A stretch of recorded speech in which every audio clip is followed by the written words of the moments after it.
that have liberal governors and liberal secretaries of state, you can see that they have broken the law and gone against our Constitution with this election.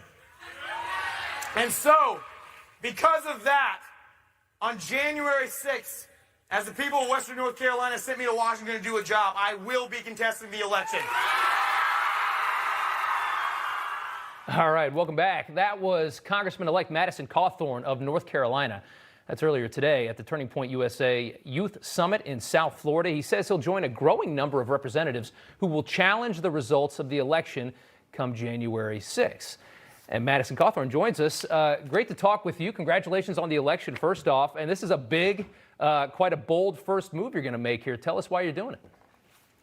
Well, the number one reason, I was pontificating in that talk today at SAS, the Student Action Summit. And I really started saying, the reason it's more fun to be a Republican is that, you can go to bed at night knowing that you are doing the right and the just thing. And so as I was sitting there, I know this will cause some political blowback. In the end, I don't believe anyone should be sent to Washington, D.C. for a career. I believe they should be sent there to do a job for the American people and to represent them. And right now, according to Article 1 of the Constitution, we see that in our state, the election process is only allowed to be altered or changed by the state legislature. But what we're seeing going on in 7 of these very key swing states is that, as you just played in that clip, we have these rogue Democratic governors and secretaries of state who were altering the laws because of a pandemic and the emergency. But as I always say, if you let your elected leaders break the law during an emergency, they will, in the future, create an emergency to break the law. And so I absolutely believe it is imperative that we do not allow them to set a precedent, that they can come in and change election laws, which then alter the absolute direction and future of our country. Yeah. And so I'm here representing the people of Western North Carolina who want me to fight. There's a lot of people legally that analyze this, and they say the idea of changing the rules at the last minute, allowing them to send out all these ballots and change the way we've always voted, it doesn't make a lot of sense. But there's also, it seems like there's not a lot of appetite to do anything about it because I think the fear of the blowback. You think that's true?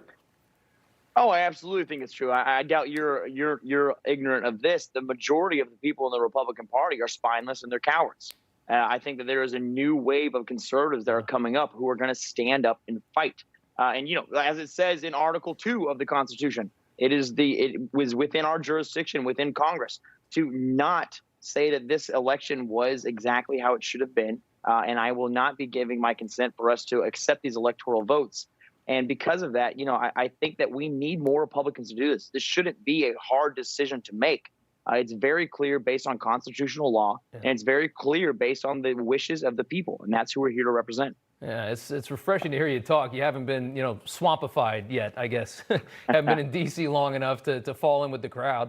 Like you said, I want to ask you about this bill that they're about to pass. And by the way, we do have an eye on what's happening on Capitol Hill as far as this vote is going. It just passed the House, passed it handily. We all know nobody read this bill. It's 5,500 pages long, and people just got access to it today. What do you think of the idea of passing these kinds of bills that nobody has read?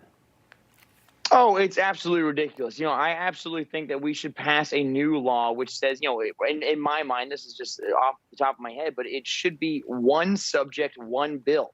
And the headline and the subject of the bill should be the only thing you're allowed to legislate on. Because right now, Congress is trying to pass this emergency legislation to get desperately needed funding to the American people. But it's a $900 billion relief bill. And, if we just do some simple arithmetic, $900 billion divided evenly between the 330 million citizens of the United States of America comes out to around $2,700. But they're deciding to send us $600 checks while they're trying to offshore a significant amount, billions and billions of these dollars, to countries like Sudan, Guatemala, all over the world. Yeah. Why does that make any sense? We need to have an America First agenda where we serve the people of the United States before we start taking care of the rest of the world. I couldn't agree more with that. I want to ask you, you're at this Turning Point thing over the weekend. A lot of young Republicans gather there. It's a pretty cool thing. When you talk to a lot of young people that aren't necessarily on the right, they talk about the idea of getting rid of the Electoral College. Obviously, Democrats love this idea because they'd probably never lose another presidential election. What do you think of that? Well, I think it's ridiculous. I mean, in this country, it's an incredible country from coast to shining coast. I mean, we've got incredible metropolitan areas like Miami and New York. We have got the Rust Belt in the north. We have, what we call flyover states that are heavy in agriculture in Minnesota and all across the Midwest. But then you have areas that are heavy in tourism, like my home in Western North Carolina, the beautiful Appalachian Mountains.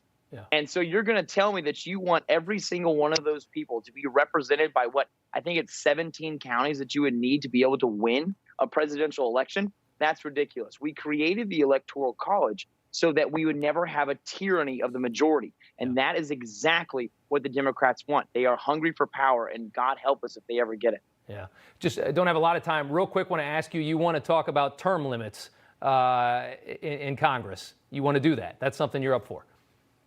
That is my number one goal in Congress. I think actually once I get term limits on Congress, I will retire from public life and I'll go back to raising my family. But I don't understand why there are people like Mitch McConnell, Nancy Pelosi, although I do like Mitch McConnell, who have been in Congress or in Washington for longer than I've been alive.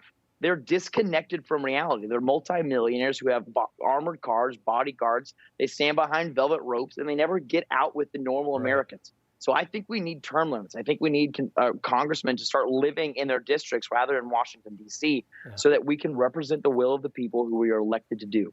Yeah, I don't think it was ever designed to be a career, politics. I think you were supposed to go out in the private sector, figure something out, and then go do politics when you wanted to give something back.